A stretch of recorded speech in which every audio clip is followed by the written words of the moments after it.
حضرت ایک میں بھی شروع میں قصاب کا واقعہ آپ کو سناتا ہوں. حضرت بکر بن عبداللہ مزنی رحمت اللہ علیہ نے فرمایا ایک قصاب نے اپنے پڑوسی کی کنیز سے غلط کام کا اظہار کیا. وہ بولی ایسا نہ کر، میں اللہ پاک سے ڈرتی ہوں. قصاب نے کہا تو اللہ پاک سے ڈرتی ہے تو مجھے تو اس کا زیادہ خوف رکھنا چاہیے. چنانچہ اپنے برے ارادے سے باز آیا، فوراً توبہ کر کے لوٹ آیا. اسی دوران اسے سخت پیاس لگی، قریب تھا کہ وہ پیاس کی وجہ سے فوت ہو جاتا. اچانک بنی اسرائیل کے کسی نبی علیہ السلام کا نمائندہ اس کے پاس آ پہنچا اور اس سے پوچھا کیا ہوا؟ کہا سخت پیاس لگی ہے. تو اس نمائندے نے، اس قاصد نے کہا آؤ اللہ پاک سے دعا کریں کہ بادل ہم پر سایہ کریں یہاں تک کہ ہم اپنی بستی میں داخل ہو جائیں. قصاب کہنے لگا میرا کوئی ایسا نیک عمل تو ہے نہیں جس کے وسیلے سے دعا کروں. قاصد بولا کہ اچھا یوں کرو، میں دعا کرتا ہوں تم آمین کہو. چنانچہ قصاب نے اس کی دعا پر آمین کہی تو بادل کا ایک ٹکڑا ان پر سایہ کرنے لگا، یہاں تک کہ اس کے سائے میں چلتے ہوئے وہ بستی میں داخل ہو گئے. وہاں پہنچ کر قصاب اپنے گھر کی طرف چلا، بادل کا ٹکڑا بھی اس کے ساتھ ہو لیا. قاصد کہنے لگا تم تو کہتے تھے کہ میرا کوئی نیک عمل نہیں ہے، اس لیے میں نے دعا کی، تم نے آمین کہی، اور بادل نے ہم پر سایہ ضرور کیا مگر اب وہ بادل تیرے ساتھ ہے، لہذا بتاؤ یار تم چھپے گدڑی کے لال ہو، ایسا کیا عمل تمہارا ہے؟ وہ قصاب نے وہ سارا واقعہ اپنا بتایا.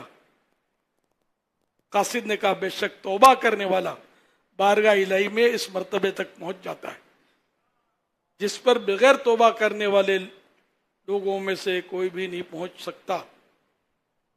حوالہ اللہ والوں کی باتیں جلد 2 صفحہ 356. اللہ رب العزت کی ان پر رحمت ہو اور ان کے صدقے ہماری بے حساب مغفرت ہو. اللہم آمین بجاہ خاتم النبیین صلی اللہ علیہ وآلہ وسلم.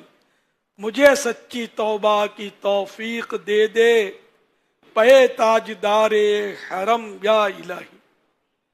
صلو علی الحبیب صلی اللہ علی محمد. تو کبھی ایسا ہوتا ہے کہ گناہ بھی بہت بڑے درجے تک انسان کو پہنچا دیتا ہے جبکہ وہ گناہ پر ندامت ہو اور توبہ کر لے. تو اب اس نے گناہ کا ارادہ کیا لیکن کنیز نے کچھ انداز میں کہا کہ میں خدا سے ڈرتی ہوں کہ اس کے دل پہ چوٹ لگ گئی اور یہ بھی خدا سے ڈر گیا اور خوف خدا کی وجہ سے وہ باز رہا، اپنے اس گناہ نہیں کیا اس نے جس کی برکت آپ نے ابھی دیکھی.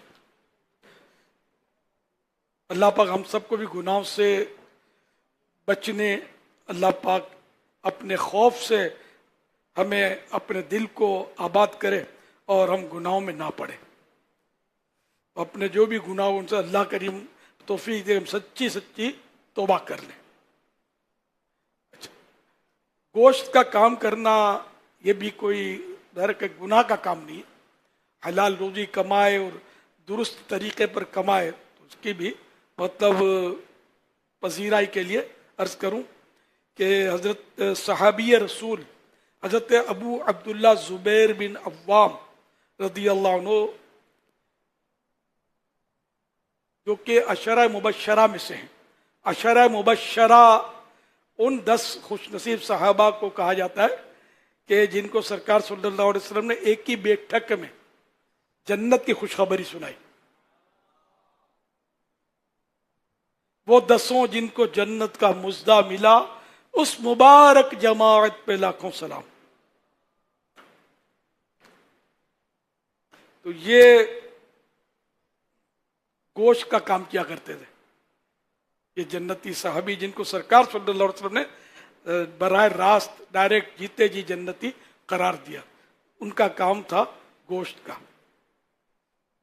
حضرت عمرو بن عاص اور حضرت عامر بن قریظ